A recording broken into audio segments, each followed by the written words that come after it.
जय हिंद। मैं हूं करण दानवीर और आप देख रहे हैं मेरा यूट्यूब चैनल दानवीर सिंह। दरअसल चंद्रयान की सक्सेस के बाद देश के अंदर माहौल बहुत खुशी का हो गया। चारों तरफ इसकी चर्चा होने लगी और इसका इम्पैक्ट भी बहुत ज़बरदस्त सोसाइटी के ऊपर पड़ा है। एक बहुत ही मैटर ऑफ प्राइड हर एक हिंदुस्तानी फील कर रहा है। हर हलके में इसकी बातचीत हो रही है और इतना ही नहीं कि भारत में बातचीत हो रही है, पूरी दुनिया में बातचीत हो रही है। और बहुत इंटरेस्टिंग बात यह है कि पाकिस्तान में भी इसकी बहुत ज़बरदस्त चर्चा है और यहाँ पर ये कबूलने में कोई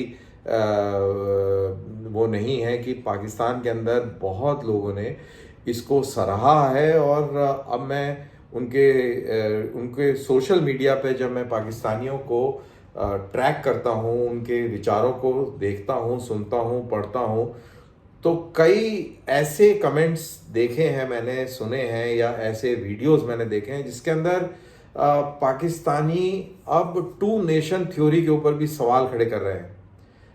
और वो ये कह रहे हैं कि ये एक किस्म से मुसलमानों के खिलाफ एक धोखा था, एक साजिश थी। अब अनफॉर्चुनेटली पाकिस्तान के अंदर जो पूरा जो नैरेटिव है या बातचीत करते हैं जो तरीका है, वो मुसलमान, ईसाई, हिंदू इस तरीके से बात करते हैं। वो उनका ये तरीका है, उनका ये लहजा है, उनका ये अंदाज है। तो हम लोगों को अजीब जरूर लगता होगा जो नॉर्मल इंडियंस हैं।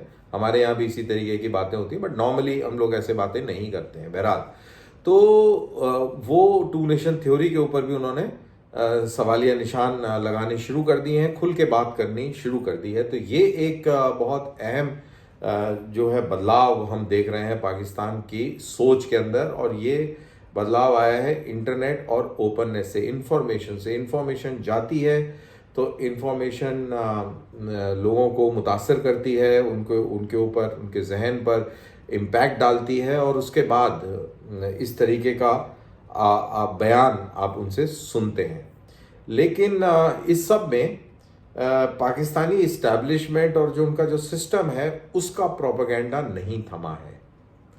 और उसका प्रोपेगेंडा आप देख सकते हैं। वो लाल टोपी, वो जायद करके है, कोई एक लाल टोपी वाला पाकिस्तानी प्रोपेगेंडिस्ट है जो हमेशा उल्टी सीधी बातें करके और एक नफरत का बयानिया जो रखता है, और वो भी उसको मेन स्ट्रीम टेलीविज़न में दिखाते हैं। और अभी वो लेटेस्ट आपने देखा होगा वो जो वीडियो जिसमें पाकिस्तान के फॉरेन सर्विस के जनाब अब्दुल बासित साहब, जो हिंदुस्तान में पाकिस्तानी हाई कमिश्नर थे।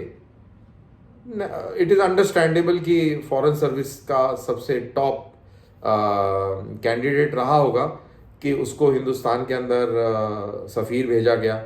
और इंडिया तो एक बहुत ही प्रायोरिटी लिस्ट वाला कंट्री पाकिस्तान के लिए है। इंडिया है, अमेरिका है, यूके है, और इंडिया ख़ास तौर से।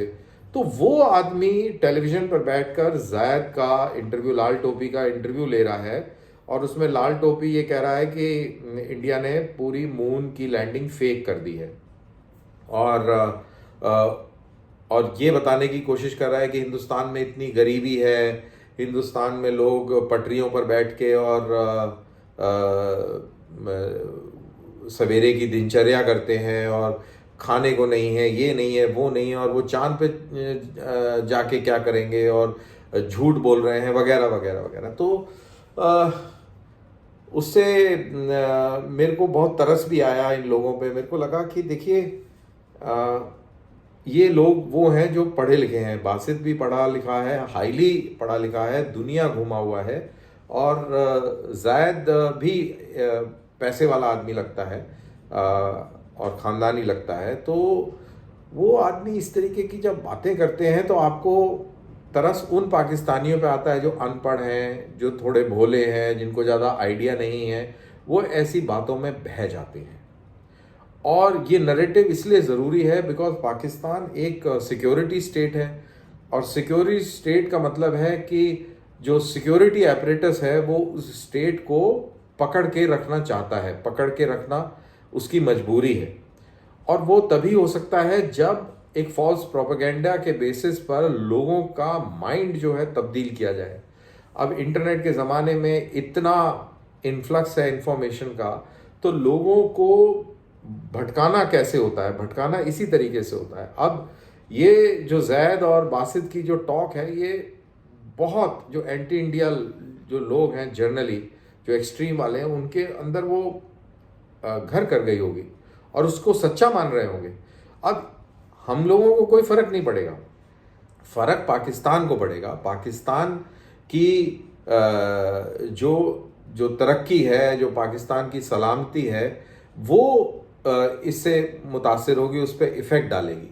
बिकॉज आपने जब माइंड को पॉल्यूट कर दिया तो उसकी सोचने की शक्ति जो है आपने कैप्चर कर ली।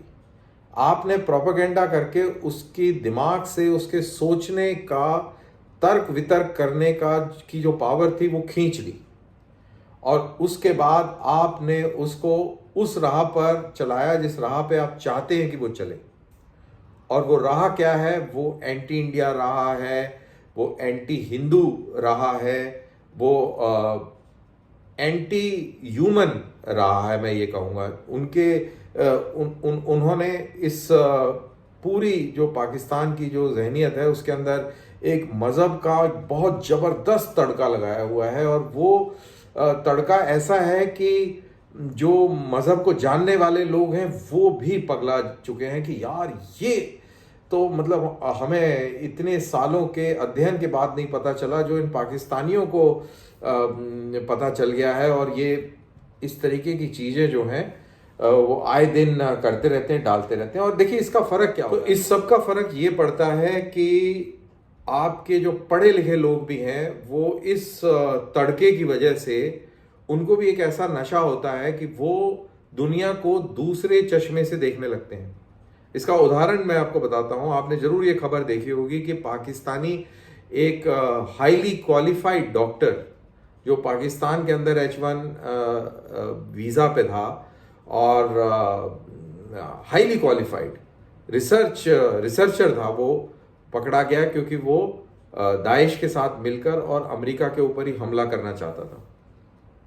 अब इस तरीके के जो लोग आप पैदा कर रहे हैं, और इन चीज़ों का फ़र्क ऐसा नहीं कि सिर्फ वहीं पे हो रहा है, हमारे हिंदुस्तान में भी हो रहा है। अनफॉर्चुनेटली हिंदुस्तान में भी एक पुणे का एक मुस्लिम डॉक्टर, हाईली रेप्यूटेड डॉक्टर, वो पकड़ा गया है इसी चक्कर में। लेकिन पॉइंट ये है कि पाकिस्तान में ऐसे हजारों लाखों लोग हैं, हिंदुस्तान में चुनिंदा 2-4 ऐसे होंगे जो पकड़े जाते हैं, 10-15 होंगे ज़्यादा से ज़्यादा, इससे ज़्यादा नहीं होंगे। तो मुसलमान यहाँ भी हैं, मुसलमान वहाँ भी हैं, लेकिन वहाँ के मुसलमान इतने जहरीले हैं और यहाँ के इस तरीके से नहीं हैं। तो इसके पीछे कोई तो कारण होगा। और लेकिन जिन लोगों के ऊपर इफ़ेक्ट पड़ा है और वो दहशतगर्दी की तरफ उन्होंने कदम उठाए हैं, अगर आप उनकी हिस्ट्री में जाएंगे तो उनके जो आका हैं या जो उनके जो गुरु हैं वो पाकिस्तान में बैठे हुए हैं। और इनकी हर एक की हिस्ट्री आप अगर खंगालेंगे तो ये किसी ना किसी को पाकिस्तान में फॉलो करते थे, और उससे इनके जहन पर फ़र्क पड़ा और उसके बाद इन्होंने गलत रास्ते पर कदम उठाने की सोची। तो लेकिन पाकिस्तान में ऐसा नहीं है। पाकिस्तान में मेरे को लगता है कि शायद ही कोई आदमी ऐसा हो जो नॉर्मल आदमी इंसान की तरह सोचता हो। आई एम श्योर ऐसे ज़रूर होंगे, लेकिन ऐसे बहुत कम होंगे। और गवर्नमेंट ऑफ पाकिस्तान, पाकिस्तान की फ़ौज, ISI ये नहीं चाहती कि पाकिस्तानी नॉर्मल तरीके से सोचे। वो इसी तरह से कट्टर बना रहे, इसी तरह से जाहिल बना रहे, क्योंकि अगर वो जाहिल और कट्टर बना रहेगा, पाकिस्तान की फ़ौज की सिक्योरिटी स्टेट के ऊपर पकड़ बनी रहेगी। और सिक्योरिटी स्टेट के ऊपर पकड़ बनी रहने का मतलब है कि पाकिस्तानी फ़ौज ब्रेड भी बनाएगी, पाकिस्तानी फ़ौज सीमेंट भी बनाएगी, रोड भी बनाएगी, बैंक भी चलाएगी, स्कूल भी चलाएगी, डेयरी भी चलाएगी, मीट की दुकान भी चलाएगी। आप नाम लीजिए, वो सारे काम करेगी और पैसे कमाएगी। पाकिस्तान की फ़ौज के अफसर जो हैं लाखों करोड़ों रुपए कमाते हैं इस तरीके के अवैध धंधों से, और वो तभी मुमकिन है जब पाकिस्तान के लोग उनको लार्जर देन लाइफ समझेंगे और उनको लगेगा कि ये हैं, अगर ये ना हो तो हम ना हो। और ये वाली फीलिंग लाने के लिए उनको ये बताना पड़ता है दिनों रात कि अगर हम नहीं होंगे तो तुम नहीं रहोगे, तुम नमाज नहीं अदा कर पाओगे, तुम रोजे नहीं रख पाओगे, क्योंकि तुम्हारा दुश्मन भारत तुम्हें निगल जाएगा। इस तरीके का प्रोपेगेंडा ये करते रहे। लेकिन अब ये प्रोपेगेंडा टूट रहा है। लोग इंटरनेट के माध्यम से देख रहे हैं कि हिंदुस्तान में ऐसा सब कुछ नहीं है जैसा कि ये बताया करते थे, वगैरह वगैरह।